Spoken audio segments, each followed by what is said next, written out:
샬롬, 성경 속 여인들의 신앙과 삶, 믿음의 여인들, 분인나, 질투심에 사로잡혔던 여인. 대부분의 보건 전문가들은 병의 깊은 요인이 생에 대한 감정적인 반응에 있다고 결론 내린다. 오래 지속되는 깊은 증오심은 두뇌에 해를 입힐 수 있으며 심장병과 고혈압과 급성 위장병을 일으킬 수 있다. 그리고 그 모든 것이 사람을 죽일 수 있을 만큼 중한 병이다. 로버트 포스터. 분린나는 쇠퇴해가는 시대에 살고 있었다.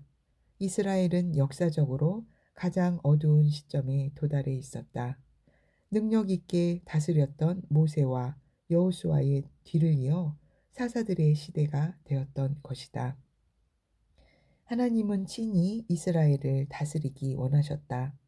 그러나 백성들은 하나님께 별로 관심이 없었고 점점 더 우상을 섬기는 쪽으로 기울어졌다. 그렇게 신정 정치는 실패했다. 그와 같은 쇠퇴기의 결과로 무정부 상태가 도래하게 되었다. 더 이상 통치권과 율법이 지켜지지 않았다. 모든 사람이 각각 자기 주관대로 행했다. 영적인 상태도 정치적인 현상이나 사회적인 현상보다 더 낫지 못했다. 하나님의 진노가 대제사장 엘리의 머리 위에 쌓여갔다. 그가 자신의 아들 홈니와 비느하스의 못된 행동을 방치해 두었기 때문이었다. 엘리는 자기 아들들이 하나님께 바쳐진 제물 중 가장 좋은 것을 먹는 것을 보았다. 그들이 성적인 비행으로 성전을 더럽혔다는 것도 알고 있었다. 그렇지만 그는 아들들을 꾸짖지 않았다.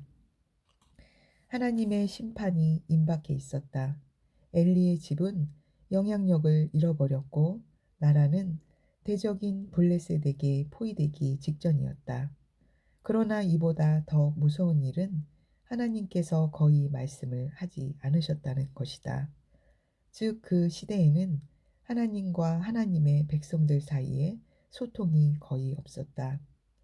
그러한 시기에 브닌나가 살고 있었다. 그녀의 남편 엘가나에게는 두 아내가 있었다. 하나님은 남자가 한 아내를 취하고 여자는 한 남편을 취하기 원하셨다. 그러나 사람들이 하나님께서 원하시는 생활 방식으로부터 멀어져 있었으므로 주로 장자를 보호하시기 위해 그러한 예외를 허용하셨다. 엘가나가 경험했던 것처럼 하나님의 계획에서 빗나간 사람은 자기 자신과 다른 사람에게 어려움을 가져온다. 그의 가정 분위기는 견딜 수 없을 정도였다. 분린나에게는 자녀가 있고 또 다른 아내 한나에게는 자녀가 없다는 사실이 그 갈등에 부채질을 했다. 그러나 적어도 종교적인 관례만큼은 엘가나의 가정에서 올바른 위치를 차지하고 있었다. 모든 가족이 재물의 분깃을 드렸다. 하지만 분린나는 하나님을 실제적인 분으로 알지 못했다. 그녀는 만족하지 않았고 자녀와 자기가 소유하고 있는 모든 것을 주신 하나님께 감사드리지 않았다. 감사가 없는 그녀의 삶은 삭막했다. 하나님께서 다른 분깃을 원하신다는 생각이 그녀에게는 전혀 떠오르지 않았다. 이를테면 다른 사람을 사랑하는 것 같은 일은 생각할 수 없었다. 그녀에게는 많은 자녀가 있었기 때문에 유대 여자들이 바랄 수 있는 모든 것을 가질 수 있었다. 그것은 일반적으로 하나님께서 호의를 베푸신다는 증거였다. 그녀는 죽은 뒤에도 오랫동안 자기 자녀들의 삶을 통해 계속 기억되었을 것이다. 한편 엘가나의 다른 아내인 한나는 자녀가 없는 것 때문에 마음에 무거운 부담을 가지고 있었다. 한나는 당시의 시대적 풍조에 영향을 받지 않았다. 하나님께서 그녀의 사고의 중심이었기에 믿음대로 그녀의 행동이 결정되었다. 그녀는 사람들의 마음을 끌었고 온순했다. 엘가나는 두 여인의 차이점을 분명하게 알았다. 결국 한나를 브린나보다 더 좋아하지 않을 수 없었다. 그러나 분인나는 한나의 선행에서 영감을 받지 못했다. 오히려 그녀의 반응은 정반대였다. 그녀는 많은 자녀를 낳았기 때문에 자신이 한나보다 높다고 생각했다. 자신에게 자녀를 주신 분이 하나님이라는 사실은 그녀의 마음속에 들어오지 않았다. 분인나는 한나를 시기했다. 특히 유대인의 명절이 되면 한나를 격동시키며 괴롭게 했다. 그날들은 한나에게 특별한 고통을 가져다 주었다. 명절이 되면 민족 전체가 가족 단위로 실로에 계신 하나님께 나아가기 때문이었다. 그래서 이 시기가 되면 분인나는 한나에게 더욱 심하게 굴며 그녀의 무자함을 조롱했다. 분인나는 한나의 마음속에 괴로움이 사무치게 했다. 자신의 마음을 지키지 않았기에 그녀의 삶은 시기심으로 더럽혀졌다. 그 시기심은 적대감과 이기심과 겸손의 부족에서 비롯되었다. 시기심은 다른 사람의 유익이 아닌 자신의 유익만을 추구한다. 성경은 그것을 강력하게 금하고 있다.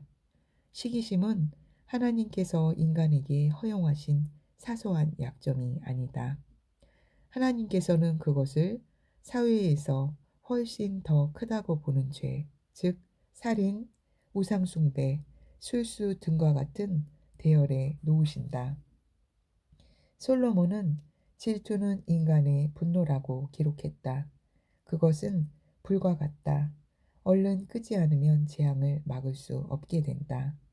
그러지 않으면 몸의 다른 부분에까지 영향을 미치기 때문이다. 그것은 특별히 혀에 해당된다. 분인나는 사람이 시기심을 표현하기 위해 어떻게 그 혀를 사용할 수 있는지를 보여준 본보기다. 몸의 가장 작은 지체 중 하나인 혀는 전 생애를 파멸시키는 타오르는 불길이 될 수 있다. 때문에 성경은 혀를 잘못 사용하는 사람은 지옥불에 타게 될 것이라고 기록한다. 질투는 사탄에게서 나오는 것이므로 결국 사람을 삼켜버린다. 사실상 그것은 사탄 자신까지도 파멸시켰다. 사탄은 하나님을 시기했다. 그는 교만으로 하나님처럼 되기 원했으며 그것이 바로 그를 타락시킨 원인이 되었다. 그래서 사탄은 인간이 자기가 마련한 함정에 빠질 때마다 기뻐한다.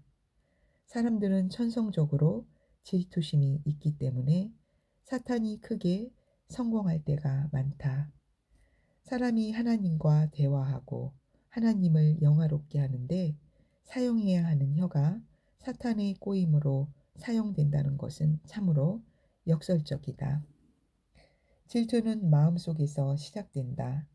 만약 질투를 억제하지 못하고 하나님과 대적한다면 결국 당신의 사고방식이 파괴되고 대인 관계도 망가질 것이다.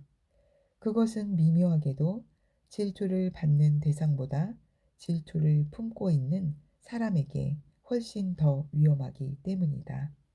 그것은 마치 던지면 날아갔다가 되돌아오는 부메랑처럼 질투하는 사람에게로 돌아온다. 분인나가 그것을 경험했다. 그녀는 해결책을 손에 쥐고 있으면서도 자기 문제를 해결하지 못했다. 그녀에게 필요했던 것은 한나가 보여준 믿음의 본을 따르는 것뿐이었다. 질투심에 사로잡혔던 여인, 분인나. 할렐루야. 하나님의 지혜는 내 영과 혼과 육체에 충만합니다. 건강도 치유도 나의 것입니다. 예수님의 이름으로 축복합니다. 아멘.